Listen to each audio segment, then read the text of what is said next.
All right, I'm Nathan Walter. I'm the CEO and co-founder of Briefpoint. So, Briefpoint is a litigation technology company. We use AI to draft litigation documents.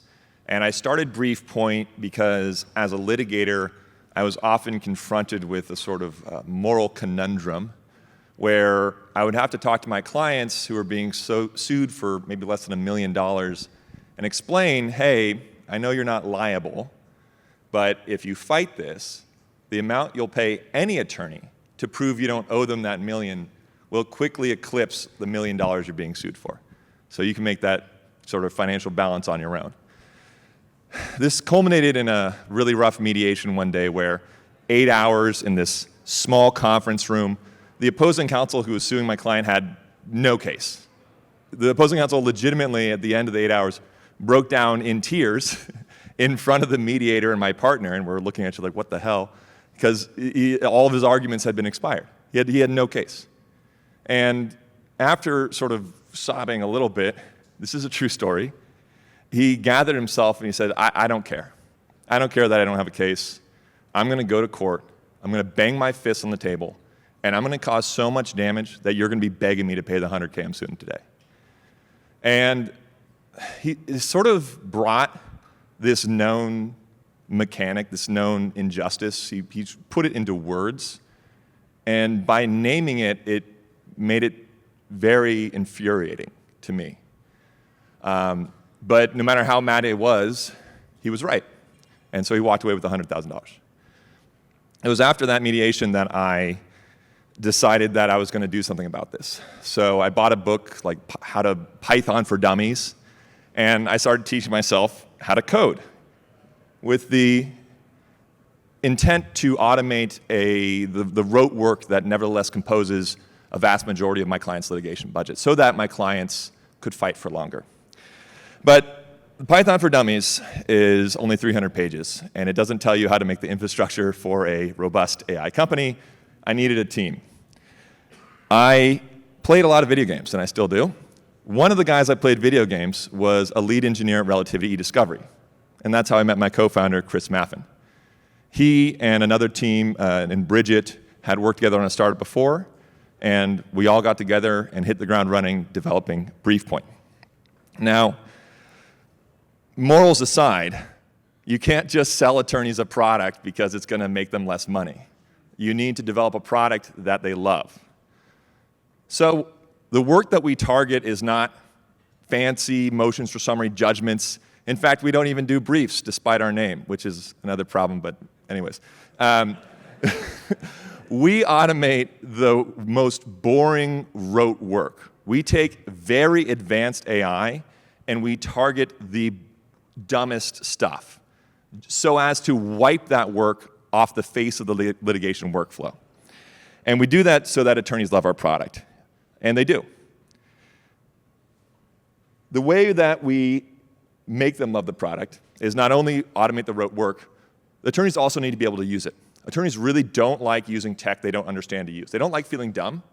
And we needed to create a product that was brutally simple, that could be used by a 80-year-old attorney just as efficiently as a 25-year-old attorney. So our product is a brutally simple tool that automates rote components of litigation document drafting work. It legitimately is 2 buttons. Right now, it's respond to discovery and propound discovery. You click one of those buttons, you upload a document, we give you a Word version of that document. And we do it very quickly. I'm talking seconds from our users' first sign-in, they can get to a wow moment. Like, no setup required. You upload a document, you download a Word document, you no longer need to draft that Word document. Everything in that Word document that we've generated is perfect. And the perfection is more than just the contents of the words. There's a lot of tech companies out there that will give you brainstorming sessions in a browser about how to draft a document, what cases to cite, et cetera. But the pain of drafting a boring document does not end at the text itself. It's the document itself. It's the formatting. It's ensuring that it looks like a document you would draft. What does that mean? All 50 states have unique formatting rules and customs. And if you give your partner as an associate a document that's not formatted pursuant to your jurisdiction's formatting rules or how that partner customizes or formats it, they're going to need to take the work to format it. So when we give our users Word documents, we give them documents that are identical and indistinguishable from their own. And we do this down to the pixel, where, for example, in Texas, the Times New Roman 12 T colon for telephone number in the attorney sign-off and F colon for fax number. The F on MacBook is 1 pixel shorter than the T. So we had to create a new font for Times New Roman 12 F that aligned the colons exactly on top of each other because some awful partners would redline that and say, make this match. We did that for all 50 states in DC, so the documents that our users generate are exactly how they generate themselves. And it's got to be good. It also has to be good. So we leverage large language models to generate these things. But that's not enough.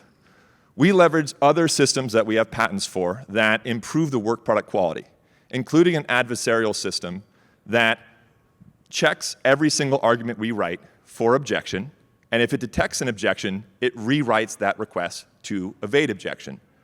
So the outputted documents are anticipatory of the opposing counsel's responses, and they've taken steps to evade those responses to avoid conflict and other annoying disputes later on, again, focusing on pain points.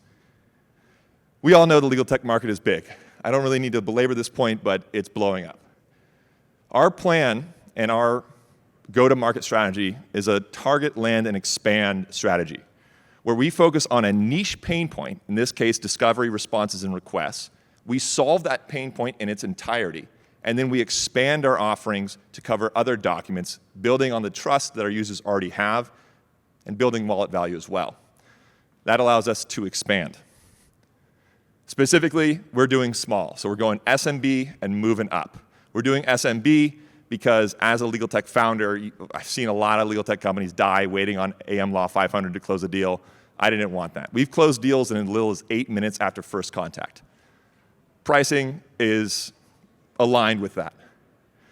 And we've closed a lot of deals.